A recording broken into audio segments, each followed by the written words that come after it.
제왕적 대통령제 이것 고치지 않으면 우리나라의 미래는 저는 없다고 단언합니다. 탄핵의 강을 건너자, 개혁 보수로 나아가자. 공상의 나래를 펴고 있는 사람들이 많아요. 그런 사람 중에 학자가 비교적 많아요. 그러나 기자들이 잘 속지 않습니다. 좌익은 진실에 화를 내고 우익은 거짓말에 화를 내야 됩니다. 근데 아예 대놓고 정규제도로 거짓말에 동참해라. 저는 좌익 애들이 장난치는 거라고 봐요. 장난치는 거라고. 거기에 속아가지고 온 쥐떼처럼 레밍처럼. 통계는 과학입니다. 통계는 사실입니다. 통계는 진실입니다. 통계는 선입니다. 이게 음모론이다. 쓸데없는 소리 한다. 의혹을 제기한다. 이런 사람을 나무라거나 그 다음에 비난하거나 비판하거나 때로는 인신공격을 감행하는 것은 그것은 배운 사람이 할 수 있는 일도 아니고.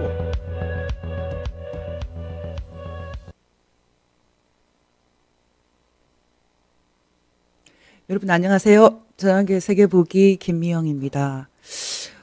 여러분 오늘은 제가 그 민경욱 의원님의 그 기자회견을 보느라고 시간이 좀 가서 좀 늦게 시작합니다. 양해 바랍니다. 여러분 오늘 그 기자회견 많이들 보셨나요? 이제는 또 여러 기자들도 많이 오신 것 같던데 어느 정도 이 이슈가 여러 일반 사람들에게도 관심을 가질 만한 그런 것이 됐다는 것은 의미가 있는 것 같습니다. 개인적으로 제가 그 민경욱 의원의 기자회견을 봤을 때는 이건 정말 말 그대로 빼박 증거다. 뭐 이렇게 생각되는 것은 저는 발견하지 못했습니다. 근데 문제는 지금 우리한테 필요한 것이 또 이 단계가 소위 말하는 빼박 증거가 필요한 그런 단계가 아니라는 것이 굉장히 중요하거든요. 근데 요즘에 저는 부정선거가 있구나 뭐 이런 생각 때문에 마음이 힘든 것이 아니라 이거 부정선거 아니야. 이거 그런 거 말하는 거 옳지 않아. 그런 식의 담론이 형성되어 있는 것이 좀 굉장히 가슴이 아픕니다. 왜 이런 현상이 끝도 없이 소위 우파들 사이에 벌어지나. 오늘 이 시간은 그래서 제목을 우파 너무 싸운다 이렇게 정했습니다. 우리가 뭔가 좀 싸우는 것이 필요할 때가 있어요. 그리고 싸울 수밖에 없죠. 뭐 집에서도 형제 자매가 많으면 언제나 좀 갈등도 있고 그래요. 그래도 화목하고 그런데 진짜 이 집을 누가 부수려고 하고 집에 그 외부에서 괴한이 들어올 때도 싸우고 있으면 그건 문제가 되는데 저는 요즘 이제 우파 진영에서의 싸움이 이제는 좀 도가 지나쳤다. 그래서 우파끼리 너무 싸운다가 아니라 사실은 우파끼리 너무 싸우면 안 된다. 이런 얘기를 오늘 좀 꼭 하고 싶습니다. 저는 지금 일어나고 있는 그 한국의 소위 보수 우파 내부의 여러 가지 갈등들, 뭐 거의 뭐 자존심 싸움이라고 해야 되나, 아주 깜짝 놀랄 정도로 이렇게 인신공격까지 하면서 싸우는 이런 현상들은 지금 우리가 지금 한국 사회가 갖고 있는 문제의 핵심을 잘 못 짚기 때문이 아닌가 그런 생각을 합니다. 며칠 전에 그 김무성 의원이 그 떠나면서 이제 이번 달로 의원직을 이제 내려놓는데요.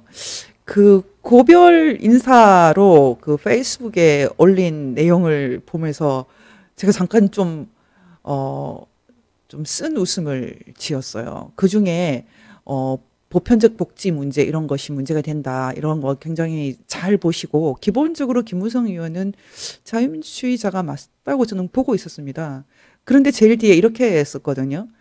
우리나라 모든 문제의 근본 원인은 재앙적 권력 구조에 있습니다. 이걸 이 자리에 있는 우리 동료 의원들이 다 알면서도 우리가 해결하지 못하고 국회를 떠나는 것이 굉장히 마음이 무겁습니다. 다음 국회에서는 우리나라 모든 잘못된 문제의 원인인 재앙적 권력 구조 문제가 꼭 해결되도록 잘 해주시기를 부탁합니다. 이렇게 되어 있어요. 저는 김무성 의원이 잘못 짚고 있다고 생각을 합니다. 김무성 의원이 지금 한국의 근본 문제가 재앙적 권력 구조다 이렇게 생각해서 박근혜 대통령 탄핵에도 나서고 또 문재인 대통령도 반대하고 말하자면 대통령제에 모든 문제가 있다 이렇게 보는 것 같아요. 이런 시각은 지금 조선중앙동화 한국 100년 근대를 함께 해온 이 언론들도 크게 다르지 않은 것이 아닌가. 저는 선거가 끝난 이틀 후에 조선일보에서 아주 독특한 기사를 냈더라고요. 한국 보수는 박근혜와 탄핵 망령에서 신속히 벗어나야 하 이런 제목을 달았어요. 저는 조선일보도 한국의 문제를 잘 못 짚고 있다고 생각을 합니다. 여러분 시즈오카 현립대학의 오쿠조노 히데키 교수라는 사람을 아세요? 그런데 이 사람이 어떻게 한국을 그렇게 잘 알아서 이렇게 뭐 180석 여당한테 180석을 주는 대패의 원인이 박근혜 때문이다 이렇게 말을 하는 걸까? 한국 보수 박근혜 탄핵 문제로 계속 옥죄이며 끌려온 것이 총선 참패의 원인이다. 지금 그나마 뭐 110석 가까이 이렇게 얻은 것이 전부 다 박근혜 대통령 탄핵을 반대하는 지역에서 나온 표거든요. 이분이 뭘 어떻게 안다고 지금 조선일보가 이런 제목으로 지금 기사를 냈을까요? 저는 조선일보도 지금 문제를 잘 못 본다고 생각을 합니다. 우리나라 소위 기성세대는 참 위대했습니다. 정말 반만 역사에서 가장 잘 사는 나라, 가장 자유로운 나라를 만들어낸 주역이죠.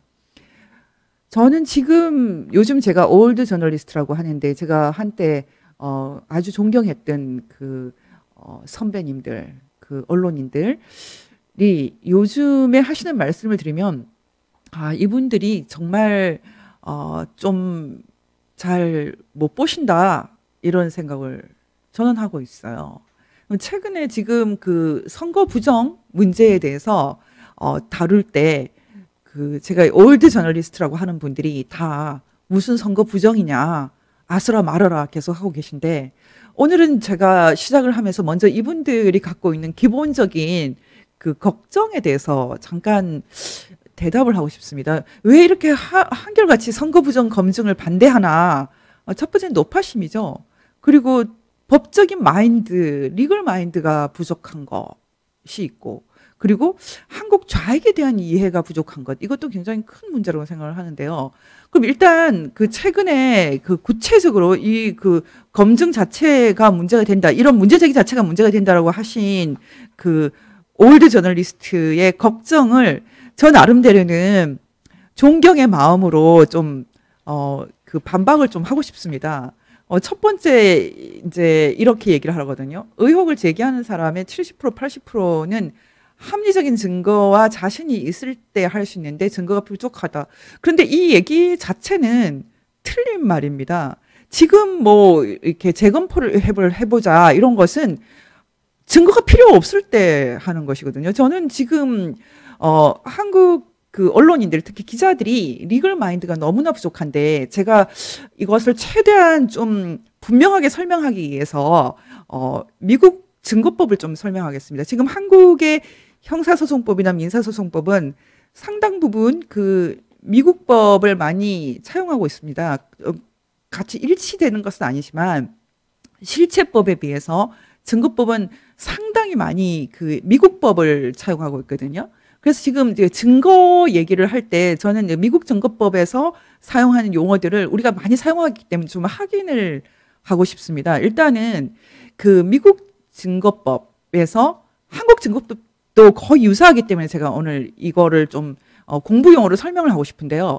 우리가 뭔가를 그 증명 책임을 요구할 때가 있습니다. 이거 증거 갖고 와라 이렇게. 증거는 아니면 나를 설득시켜봐 이런 거. 꼭 증거가 아니라도 설득시켜봐 이런 것도 가능하거든요. 그래서 뭔가를 증명한다. burden of proof라고 해서 증명의 어떤 그 책임을 요구하는 그런 개념들이 있는데 여러분이 지금부터 이 개념을 그냥 같이 공부한다고 생각하시고 좀 들어두셨으면 좋겠습니다. 일단은 재판을 할 때 필요한 증거가 있어요. 재판을 할 때. 근데 재판도 형사재판과 민사재판이 다릅니다. 일단 민사재판에서 요구하는 증거는 그 preponderance of evidence라고 해서 좀 우월한 증거. 우월하다는 것은 이 증거가 없을 때보다 있는 게 더 낫다. 없는 것보다는 있는 게 더 나아. 이 계약서라도 갖고 오니까 확실히 원고 말이 맞네. 말하자면 민사소송에서는 그 증명 책임을 원고가, 그러니까 소를 제기한 사람이 갖고 있거든요. 그래서 이 증거를 보여주니 이건 우월하다, 프리판드런스하다, 뭐 그런 식으로 이제 이런 종류의 우월 증거 정도로 괜찮습니다. 소송을 할 때. 이것보다 조금 더 분명한 게 필요해. 이거 갖고는 이 그 소송에서 뭐 지게 되면은 어떤 사람이 예를 들어서 뭐 직을 파면이 된다거나 이거 좀 심각한 게 있거든요. 그런 경우에는 이런 없는 것보다 낫다 뭐 이런 수준의 말고 clear and convincing evidence라고 해서 아주 명료하고 설득이 되는 이렇게 수긍이 되는 이런 증거를 갖고 와라. 이렇게 소송할 때 요구하죠. 근데 형사소송에서는 합리적인 의문이 없다. 이 정도면 뭐 확실하네. 이렇게 수준이 좀 더 높아야 됩니다. 그래서 beyond reasonable doubt이라고 해서 합리적인 의문의 여지가 없는 증거를 갖고 와라. 이렇게 되는 거죠. 이때 이 형사소송법에서는 그 증명 자체도 검사가 해야 되는 거죠. 검사. 말하자면은 지금 제가 이 복잡한 걸 설명을 드린 이유는 지금 뭐 선거 소송을 할 때 이것 좀 알아보자라고 할 때 사람들이 미국에서도 아주 가장 높은 수준의 증거를 요구하는 형사소송 지금 재판 중에 필요한 그런 증거를 갖고 오라고 얘기를 하거든요. 저는 정말 이건 다 좀 깨닫고 좀 이제 그런 말 그만해야 된다고 생각합니다. 여러분 지금 우리가 한번 이거 재검 좀 해봐야 되겠다라는 것은 이런 형사소송을 하고 있거나 뭐 그거보다 좀 수준이 더 낮은 증거를 요구하는 민사소송을 하고 있는 그런 게 아닙니다. 지금은 사실, 팩트 파인딩, 사실을 좀 더 알아보자. 그 사실을 알아봤더니 이건 뭐 소를 제기해야 된다. 아니면 고발을 해야 된다. 그 전 단계 정도밖에 안 되거든요. 근데 여러분이 우리가 일단 증거 비슷한 거 말하자면은 좀 이거 이상해 라고 영장을 청구할 때, 그러니까 경찰이라든지 그 검사, 미국에서는 경찰도 하죠. 이 영장을 청구할 때 필요한 것은 뭐 그 정도 증거도 아니고요. 그냥 probable cause라고 해서 이거 개연성이 있네. 이거 좀 이상해. 저 집에 가면은 뭐 마약이 있을 것 같아. 누가 어떤 그 제보자가 저 집에 마약이 있대. 양귀비를 키운대. 이런 얘기를 들었어요. 그런 정도로도, 그러니까 probable cause 정도로도 경찰이 영장을 청구할 수 있거든요. 판사한테. 그리고 그거보다 더 수준 낮은 게 있어요. 그걸 reasonable suspicion이라고 그래요. 그건 그냥 합리적인 의심. 미국에서는 음주 단속 같은 거 쉽게 잘 못하지 않습니까? 그런데 차가 이렇게 좀 비틀거리고 있다. 저거는 좀 술 마신 것 같아. reasonable suspicion, 합리적인 의심이 되네. 그때는 차를 세울 수 있어요. 그렇지 않고 뭐 그냥 경찰이 아무렇게나 이거 좀 세워요. 이거 좀 와서 여기 와서 좀 주차 좀 하세요. 이런 거 잘 못하거든요. 거의 그런 일이 잘 없어요. 그냥 그때도 필요한 것이 reasonable suspicion이 필요하다. 뭐 이렇게 되어 있거든요. 그 밖에 여러분이 많이 들어본 그 circumstantial evidence, 정황 증거라는 것은 여러모로 쓰이긴 하는데 convincing 한 건 아니고요. 뭐 설득이 되는 것은 아니고, 특히 그 우리나라에서는 민사 재판을 할 때 이 정황 증거도 좀 널리 활용이 되고 그렇습니다. 그리고 그 주마다, 미국에서 주마다 다 다르고요. 그리고 재판도 이 가족법, 뭐 유서라든지 이런 거하고 또 달라요. 그 유서 이런 거 확정할 때는 뭐 convincing, clear and convincing이 필요하다든지 아주 다양하고 복잡하게 되어 있거든요. 근데 지금 이 선거 부정에 대해서 얘기할 때는 이 정도도 하나도 필요가 없는 거예요. 이 정도도. 그냥 궁금해서 이거 진짜 너무 표 차이가 적어. 나 너무 궁금해. 라고 해서 그냥 재검할 수 있어요. 근데 너무 이제 쉽게 그런 일이 벌어지면은 골치가 아프기 때문에 공탁을 걸어야 되죠. 5천만 원 정도를. 자기 돈을 써서 그냥 해보고 싶다. 호기심에 해도 돼요. 이런 증거 자체가 필요가 없습니다. 근데 지금에 있어서 지금 그 한국의 그 소위 우파 시민사회에서는 뭐 증거가 왜 필요해? 증거가 필요하다. 계속 이런 식으로 얘기하거든요. 증거가 없는데 왜 이런 걸 주장해? 그래서 저는 솔직히 말씀드리면 소화불량이 걸릴 지경이에요. 어떻게 70% 80% 확실할 때 이거를 제기합니까? 저는 그건 정말 틀렸다고 생각하거든요. 또 다른 노파심. 제가 이 노파심들은 좀 설명을 좀 더 해야 되겠어요. 두 번째 노파심은 모든 사건의 의혹을 제기하면 국정이 마비된다. 여러분 지금 이거 너무 심각한 얘기예요. 여러분 저는 이 얘기를 듣고 역시 소화불량이 걸릴 지경인데 모든 사건의 의혹을 제기하면 국정이 마비된다. 여러분 선거 부정이 웬만한 사건입니까? 여러분이 병원에 갔는데 이거 좀 암일 가능성이 있어요. 양성일 수도 있지만 음성일 가능성도 있어요. 1%일 때라도 여러분이 조직검사 해보지 않습니까? 선거 부정이라는 것은 정말 말 그대로 모든 사건에 들어가지가 않습니다. 저는 이것도 역시 리걸 마인드, 법적인 어떤 마인드의 부족이 아닌가 그런 생각이 드는데 한국도 비슷한데 미국에서는 이런 부분에서 더 철저한 어떤 개념을 사용하는데요. 기본적으로 이 단계를 세 개를 나눕니다. 어떤 것이 좀 합리적이다, 중요하다, 이건 너무 중요하다. 이런 어떤 그 단계를 나눠서 문제를 검증을 하는 시스템이 아주 발달이 됐거든요. 그러니까 말하자면 이런 거예요. 어떤 사람이 그 흑인, 백인 차별하는 그런 말을 했어.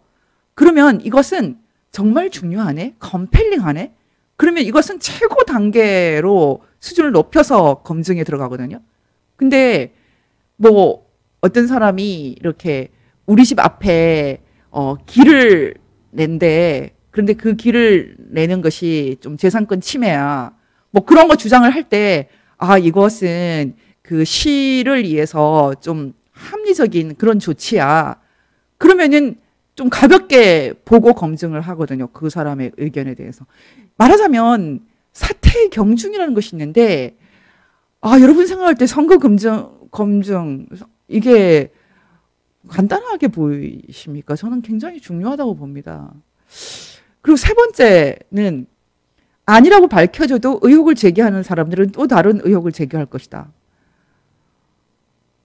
뭐 그런 일은 있을 수 있어요. 하지만 아주 명명백백하게 밝혀졌을 때 많은 사람들이 설득이 됩니다. 100% 다 설득될 필요가 없어요. 저는 이런 것은 굉장히 많이 봤어요.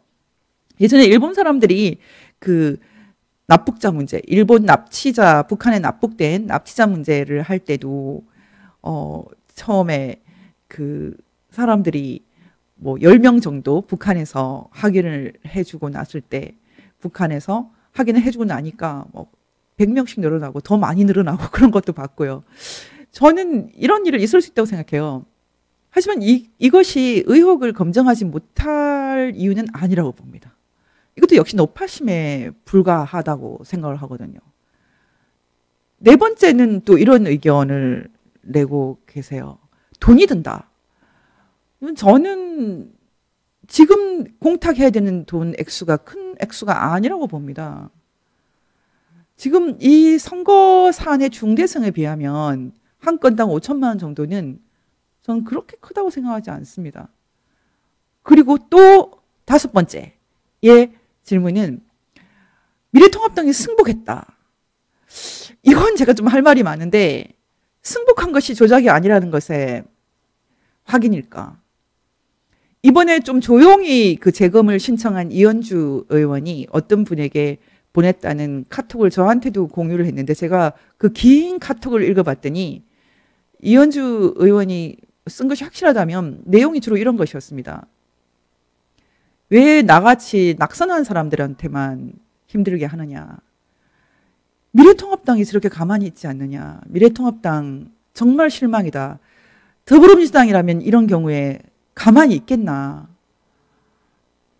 도대체 왜 저렇게 도련님 같은 사람들, 공천을 엉망으로 한 사람들, 그리고 공천 끝까지 나를 괴롭힌 사람들, 그들에게는 결국은 아부하고 나같이 지금 좌절한 사람들한테 이렇게 계속해서 괴롭히고 요구하느냐. 그런 얘기를 했더라고요. 지금 마음이 힘들어서 그냥 분통을 터뜨렸겠지만 꼭 틀린 말은 아닙니다. 미래통합당의 지금 이런 뭐라고 할까요? 미온적인 태도, 정말 저도 도저히 희망이 없다. 저는 앞으로도 미래통합당을 파트너로 생각하면서 그 한국의 미래를 보는 일은 없을 것 같습니다. 그리고 또 하나는 이런 얘기를 하세요. 이 통계상의 특이점이라는 것은 뭐 투개표 조작으로 비약시키는 것이 선동이다. 절대 그렇지 않습니다. 지금 통계 자체가 과학의 영역이고 지금 미래통합당 내부에서도 아주 황당한 얘기를 하는데 수학자들이 정치 감각이 없어서 정치 심리적인 감각이 없어서 엉뚱한 얘기를 한다. 지금 미국에 있는 미베인 교수라든지 아니면 일본 와세다 대학의 정훈 교수 같은 분은 수학자가 아니죠. 사회과학자죠. 사회과학자들이 보기에도 이상현상입니다. 이런 이상현상에 대해서 어떻게 수학자들만 문제를 제기한다고 생각하십니까? 굉장히 많은 그 인문학 또는 사회학자들도 문제를 제기하고 있습니다. 제 주변에도 많이 제기하고 있고요. 닥터들도 많이 제기하고 있어요. 이 정도면 지식사회를 움직일 정도의 그런 통계라면은 들여다봐야죠. 저는 지금 얘기가 나왔으니까 이 얘기를 하고 싶은데 제가 지금 올드 저널리스트라고 하지만 기본적으로 다 훌륭한 분들입니다. 나라를 정말 사랑하는데 이분들의 이 노파심이라는 것이 어떤 면에서는 저희에게 좀 안정감을 주지만 한편으로는 너무나 야성을 깎아냅니다. 저는 지금 이번에는 가로세로 연구소의 이런 그 야성이 참 빛난다고 생각하거든요. 언제나 뭐 옳은 말만 하고 있는 건 아니겠지만 저는 우파 진영의 이런 야성이 보이는 것이 오랜만에 굉장히 흐뭇했어요. 그리고 강용석 변호사님이 100군데를 이렇게 소송을 해보겠다. 물론 다 받아주는 건 아닙니다. 지금은 정당이나 후보자 아니면 잘 안 받아주거든요. 뭐 법에 그렇다라고 판사들이 얘기하고 있어요. 그래서 지금 그래도 이렇게 여러 군데 동시에 한번 보자라고 하는 것은 좀 멋진 얘기라고 생각을 했어요. 그래서 정말 뭐 한 군데도 한번 재검을 못 해보고 넘어가는 것과는 비교할 수 없는 좀 그런 흐뭇함을 주거든요. 나중에 봤더니 전혀 문제가 없더라. 그러면 서버의 문제인가? 이렇게 문제 제기를 하고 또 서버를 선관위에서 보여줬고 검증을 했을 때 문제 없다. 그럼 깨끗하게 문제가 없는 거네. 최종적으로 그렇게 결론이 나도 전혀 문제가 없습니다. 저는 지금 이 그 올드 저널리스트들의 노파심이라는 것은 결국 해봤는데 안 되면 어떨 것인가? 해봤는데 안 됐으면 어떡할 것인가? 이것 때문에 지금 우파들이 다 망했습니다. 더 이상 망할 우파가 안 보입니다, 저는. 지금 보십시오. 박주신 사건도 엑스레이 다시 못 찍었죠. 엑스레이가 나오기 전까지는 사람들이 그렇게 컨빈싱하다, 확실하다라고 생각하진 않았어요. 그렇지만 어떻게 정형외과 의사와 기자가 싸울 수가 있습니까? 저는 정말 그때 이후로 그 마음의 그 씁쓸함이라는 것이 이루 말할 수가 없습니다. 이 전문가들에 대한 존경이라는 것이 없으면 그것은 북한하고 똑같거든요. 야만이에요. 좀 반성을 해야 된다고 생각합니다. 그때 이후로 저는 제 마음 깊숙이에서 존경심을 접었어요. 인간적으로는 여전히 좋아하지만 지금은 박주신 사건 이후로 그 조갑재 대기자님에 대해서 저는 그 언론인으로서는 은퇴하기를 바라는 마음이 매우 큽니다. 그런데 지금 이번에 선거 부정도 이거 해봤는데 아니면 어떡할 거냐 계속 이런 노파심 걱정을 하는데 할아버지가 되신 것 같아요. 그에 비해서 지금 뭐 어쨌든 좌충우돌을 하더라도 뭐 가로세로 연구소나 아니면은 신의 한수나 뛰고 있는 사람들은 저는 응원합니다. 그리고 정신적 공황 상태 절대 안 빠집니다. 왜 빠집니까? 그렇게 나약한 사람이 없어요. 또 8번째, 조작설을 제기했던 우파들은 좌파들의 경멸의 대상 중도 우파들에게는 경원의 대상이 될 것이다. 왜 그렇게 됩니까? 그러면 이 세상에 문제를 제기할 사람이 어디 있어요? 100점 맞고 대학 가는 사람이 없어요. 아무리 천재도 문제가 틀립니다. 그리고 중요한 문제는 제기를 해야 됩니다. 우파가 분열될 것이다. 야, 이것만큼 재밌는 얘기가 없습니다. 도대체 이거 선거 이상하다, 통계 정말 이상해 라는 걸로 분열될 우파면 우파가 아닌 거죠. 근데 마지막으로 미래통합당의 지도력이 비판을 받을 것이니 조작설의 확산을 막아라. 이 대목에서는 거의 눈물이 납니다. 눈물이 납니다. 좌파들의 음모론을 비판할 수 없게 되고 우파들의 품위, 도덕, 지력 등이 비판받는다. 우파도 좌파들과 같은 거짓 선동 세력이라는 평판을 통해 다가올 선거에 악영향을 줄 것이다. 우파 내부의 행동력이 강한 세력 중에 일부가 조작설에 동조해서 향후 애국 세력의 위축을 부를 것이다. 차기 대선에서 우파가 승리할 것이라는 전망이 어두워지게 되고 우파 재기에도 검은 그림자를 들이오게 될 것이다. 진실, 자유, 정의가 자유민주 세력의 3대 가치다.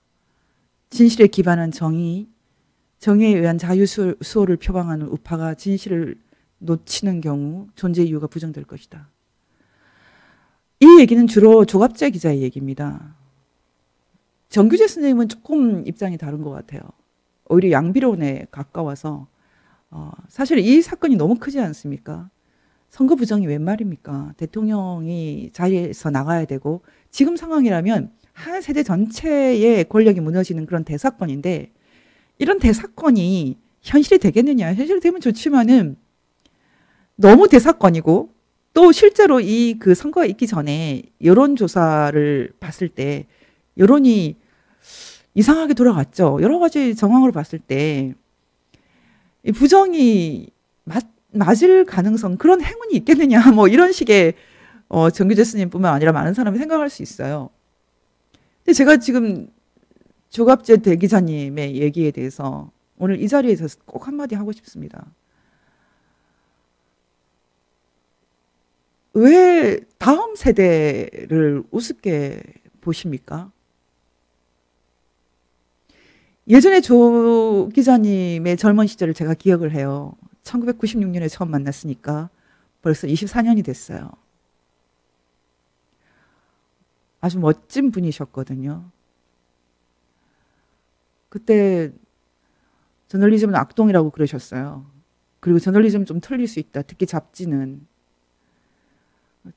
가감하게 문제 제기하고 물음표 던지는 것, 그것이 힘이라고 했는데 그때 그 민환 조갑재 기자가 어디 가고 지금 젊은 사람들의 야성을 이렇게까지